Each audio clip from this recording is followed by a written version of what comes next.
The Wealthy Parents Playbook. We're going to talk a little bit today about the benefits of venture investing as a family activity.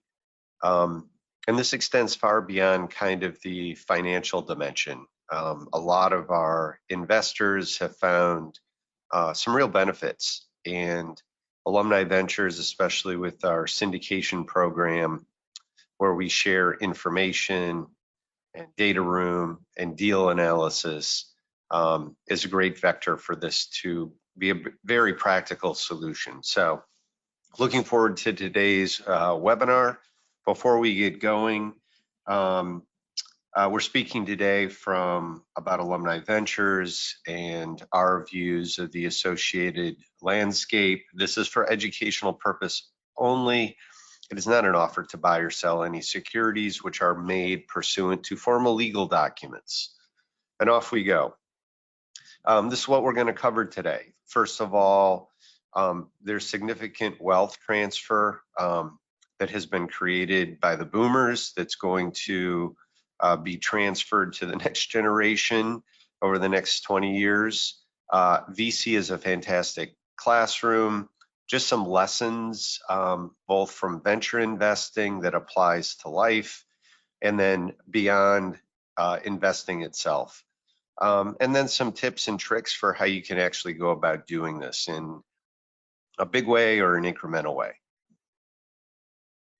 Just a couple of minutes on me and Alumni Ventures. I've been in the business since 1986, started Alumni Ventures to bring smart, simple venture portfolio and deal access to retail investors. We're listed as one of the most active venture capital firms in the world and have built really a pretty good reputation among the retail investor class and our portfolio companies.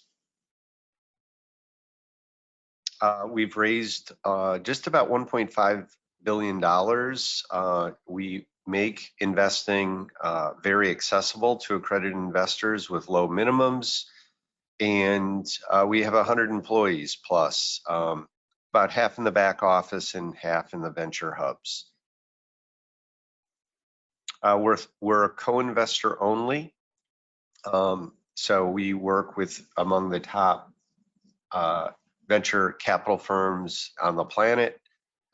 We're, I think, thought of very well as a really strong co-investor.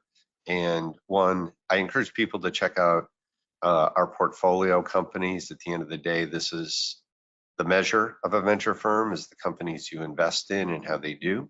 So our Apex 50 is a condensed version of it. So pretty easy to access and read that report.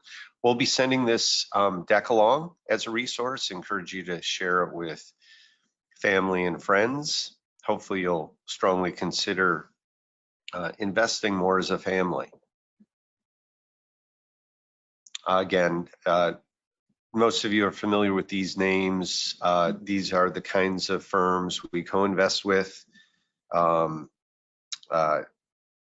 half of our investments with kind of top 100 venture capital firms is the lead.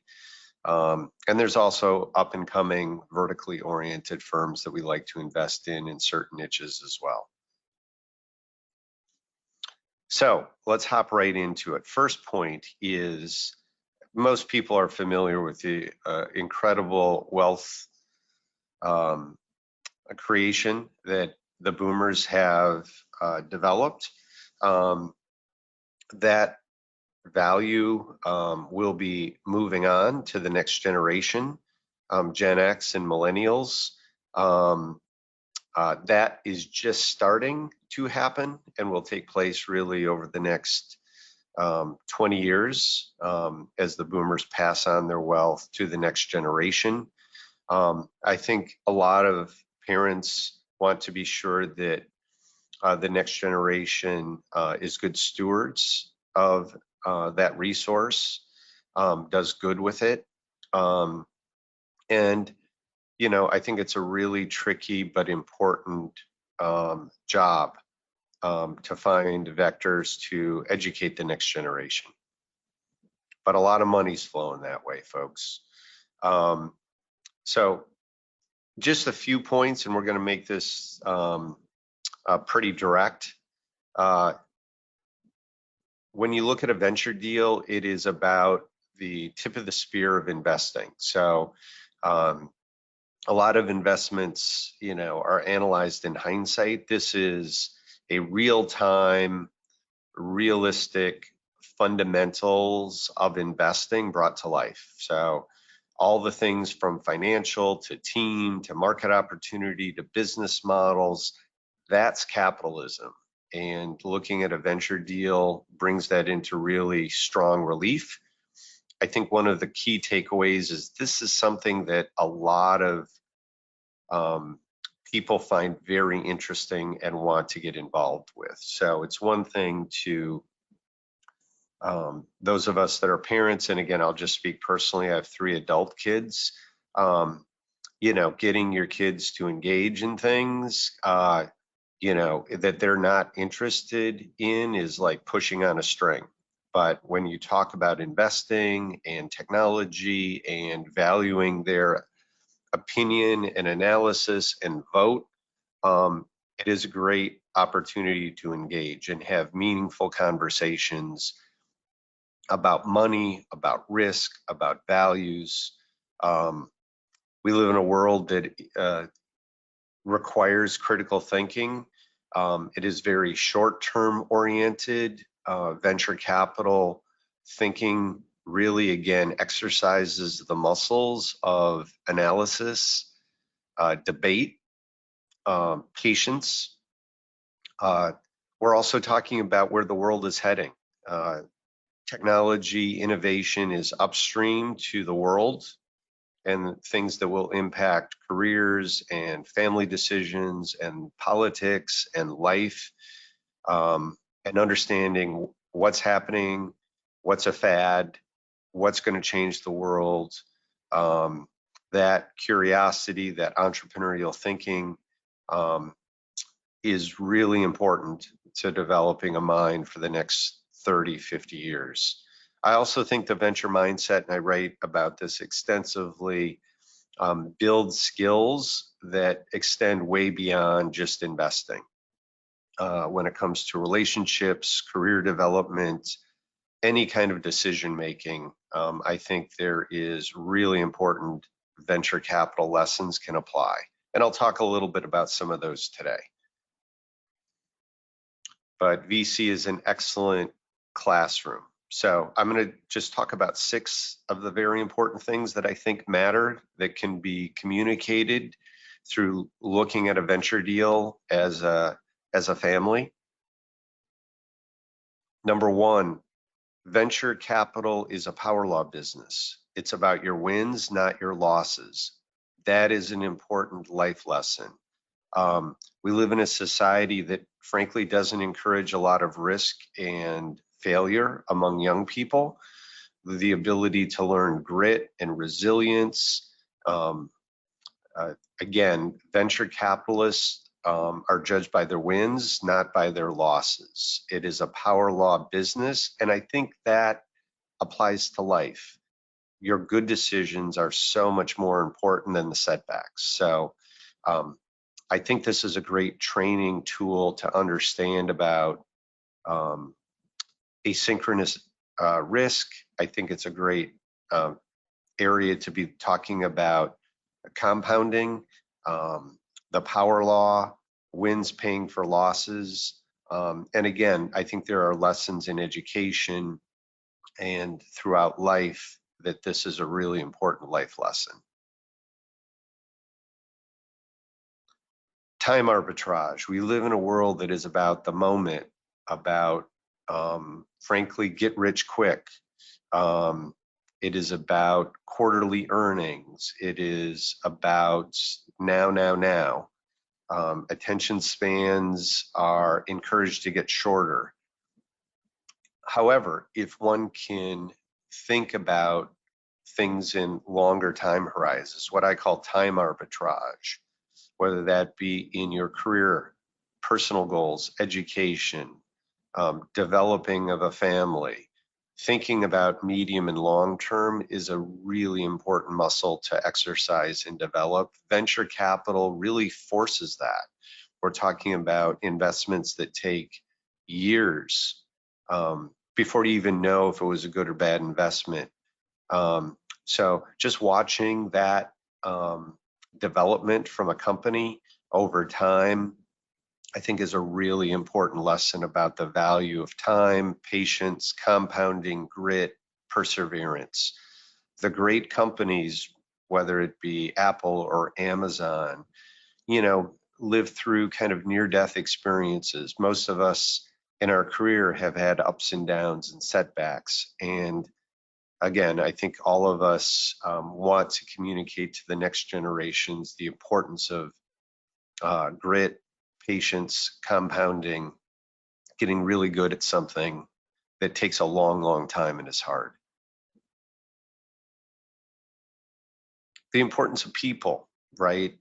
That venture capitalists really bet on teams. So when you look at a deal as a family, you spend a lot about like, what do you like about this person? What do you think about their background? What signals are you getting that they're going to, have the grit, have the know-how, are uniquely positioned to be successful in this? Again, really broad applications to life. People decision making is one of the most important skills that a young person can make and develop. So I think this is a great opportunity to kind of in a non-direct way teach those lessons. And so that's a little bit of the art of this is, instilling these without a lecture, but through examples, discussions, debates, people over everything. Lesson 4 from venture capital is about curiosity and learning and having a prepared mind. Great venture capitalists connect dots, read, study, learn, are curious. Again, great lesson for life. The connections that people make professionally, where you can assign assignments and learn things that apply to something else down the road, is just invaluable. And so, anything that we can do to encourage curiosity and learning and open-mindedness and jumping on new things, trying new things, having a prepared mind, just is incredibly valuable to pass on to, our kids. The importance of networks, that greatness is achieved in the agency of others. Alumni Ventures is a network-powered VC firm. We've built our very successful business with a simple idea that we can do better together than any of us can do on our own in this asset class. And, getting people, especially kind of post-COVID, kind of out of their apartments and into the world, meeting people, networking, learning, having parties, attending networking events, going to in real life places. Those things pay off. The importance of developing your friend network, your social network, your professional network, your hobby network. And this is, again, brought to life through venture capital work. Most of our deals are sourced from our community, our due diligence, people you can ask, people you can check with. People are always interested in sharing their points of view and opinion, learning to take that input and putting it through your own filter, using tools to help you network. All of these are super important lessons that can be brought to life through venture capital. Learning to say no, right? This is a skill that, again, is right at the center of venture capital, where you look at 100 deals to do one. So the ability to be biased toward, what can go wrong, but also what can go right. Learning that not every exciting deal on the surface is worth doing. This is, again, applies to relationships. This applies to career development. This applies to other types of investing. So again, I like, as our family does, having a budget, determining how many deals we want to do together per year as a family. Is this one of the punch cards we're going to click to do this? So, these kinds of selective decision making things are an important part of development of judgment, decision making, budgeting. Really great lesson about learning to say no. And that's just a few of the things. I would also say that, as kids grow, opportunities to have discussions, meetings, developing mentorship, fostership in a way that people all feel that they're listened to, participate with here.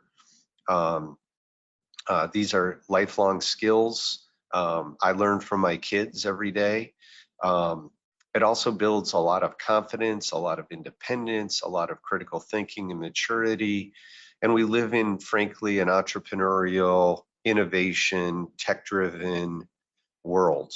And so exposure to this subject area, I just think is a really important Venn diagram between what you want as a parent, what the kids are interested in, and what is good for society.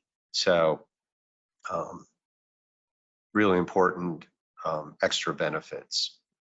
So here are some things we wrote down as a team where we've seen other families do this successfully. They gamify it. We live in a world where it's like there's rules for how we're going to do it, who votes, how many deals are we going to look at, what's our budget, how are we going to decide. Um, uh, these things are really covered here in number 1 and number 2.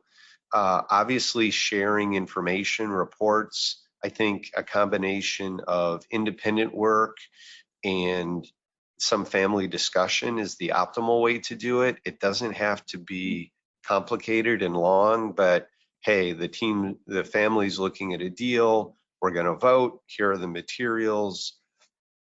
I want to hop on a Zoom call Saturday afternoon.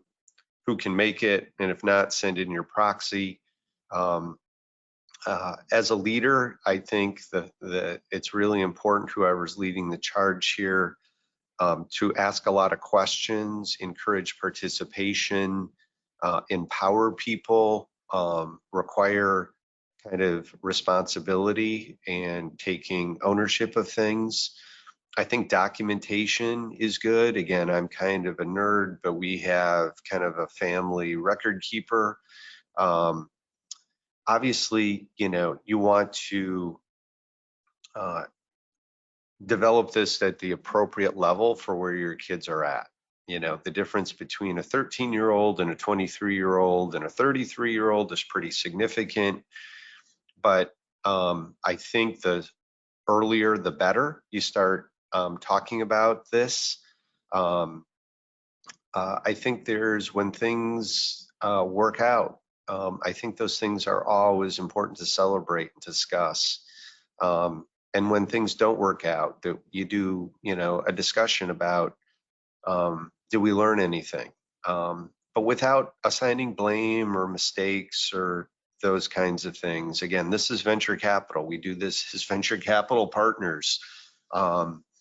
It is, as I mentioned, about your wins, not your losses, but again, always trying to learn and get better and do things. So again, I think this is a really fun, interesting tool to do something that it frankly isn't taught enough about being an investor. Again, even if you have multiple kids, you'll often find one, I think, or two kids are interested and others are not, but you want to bring them all along and have them all participate from their own perspective. I think a family that invests together stays together. So really important.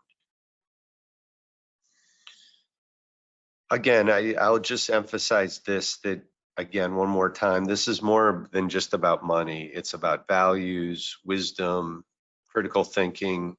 I think it's very important when we're talking about the tens of trillions of dollars that is going to be passed on to this generation. It's an important part of legacy to be sure that we're developing future leaders, and that we're raising thoughtful, analytical, capable adults. And this can be something that can happen over time. It is not a light switch. So we're all learning every day. I've been at this business a long time, and I still learn lessons every day. But it's a really fun and interesting way. And there's so much great material now. And what we've seen with other families is they start out a little bit, and it can really light a fire under some people to learn, listen to, podcasts, read articles, and sometimes even change the trajectory of their own interest and career. So this is just a little bit of a wrap up now about Alumni Ventures and how you could potentially work with us on bringing your family into this. Again, just really briefly, we work with a variety of different personas, from the newbies to people who are really interested in alpha. We have people that are in the pay it forward camp, all the way through to kind of the channeling of, Warren Buffett, and are looking at this as just a pure analytical asset allocation play. So we want to listen, we want to help you craft your program for your family. I'll bring in particular the AV Syndicate, where you look at an individual deal. We share our deal room, and it's kind of opt-in. So even if you're never going to invest in a syndicate, I would use it as an opportunity for education with your family. So again, Alumni Ventures, we'd love to be your venture partner. Again, a lot of people want to kind of go hit the ATM machine and learn on their own, kind of privately. QR code to view some of our materials. Other people just prefer to talk or attend a webinar. We encourage you to schedule a call. We're good listeners. We're not pushy salespeople at all. And if you're an existing investor and just want to kind of get a refresher on some of our funds, your individual portfolio and how it's doing, putting together your plan, again, we have people that are really good at it, and encourage you to reach out to a contact person at us. So with that, I think we have time for a few questions from the audience today. First question is really regarding how early do you get started with kids? I think middle school is, where we started with our kids, starting to talk about money and investing and assigning responsibility, and then just keep building on that over time. Right now, we have basically a family meeting every quarter. We look at deals as a family probably on a monthly basis. Everybody has an equal vote right now. We're actually 5 people as a family, so it's a simple majority rules. We have a budget. We have good, healthy discussions. People find their niche. I think it's fun. It's interesting. But I think you want to just kind of, and your kids are all different, right? So you're going to want to meet them where they are, but nudging in this direction, I think, is something you just don't want to ignore. But looking at specific deals is a great way to start that dialogue. How do you deal with your mistakes and losses without discouraging them? So, one thing about it is just being open and explaining from the get-go, what do we think the chances of success of this thing are from the get-go? So you do kind of a pre-mortem. You're monitoring as it goes along, and for the winners, you're humble, and for the losers, you're teaching the lesson of, you're probably not as smart as you think you are in the good days and dumb as you are when things don't go south. So again, great opportunity to teach about grit and perseverance and moving on from failure. How can AI help? That's a great question. So what a fantastic tool to explain terminology or to bring up good questions or good points. It is remarkable now, and it is a really important reality that this next generation is going to have, which is the ability to have an expert in something as kind of your silent partner, reviewing deals, reviewing documents, preparing questions, preparing agendas, doing risk assessment, teaching you terminology that you might not be familiar with. The beauty of AI is you can kind of say, hey, explain this to me at, a middle school level. Explain this at the high school or college level. What are some approaches that we should think about when we look at this? So yes, I think it is a key point. I wish I'd have made it, frankly. Thank you for the question, which is absolutely AI needs to be your partner in this process. So great question. So again, thanks everybody for joining today. I think this is something I hope you guys think about, consider, hop on the phone with us. AV syndications are kind of a great way to bring this to life. We make them available every week or two. And so thanks for your time today. Appreciate it.